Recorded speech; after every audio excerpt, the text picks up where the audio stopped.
As we move towards mobile within the Army, and I just want to come back to a real quick point before I go there, is technology in the mobile world changes quickly, and that's why security is so critical. If you look at devices basically have a shelf life of about 6 months before new devices hits the market. So an Apple, an Android, or a BlackBerry is replaced about every 6 months. They put a new device out on the market. If I'm going to get in the commercial world, I've got to be able to adapt to that. So I've got to have the security practices and models in place to allow me to do that.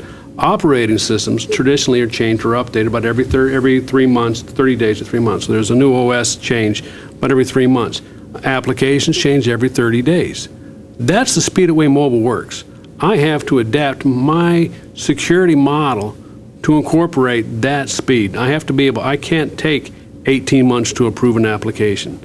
I can't take 3 years to approve a device. Right. I have to be able to look at security. How does it fit in this new world? How does it fit in this technology? And that goes back to the point we made earlier, and I think everyone has, is I have to protect the data. Right. I have to know least access responsibility. I have to know what you're going to do, what you're going to see, and how you're going to access it, not from what device. Right. And that's our goal in the Army, is to move towards that kind of environment. Right.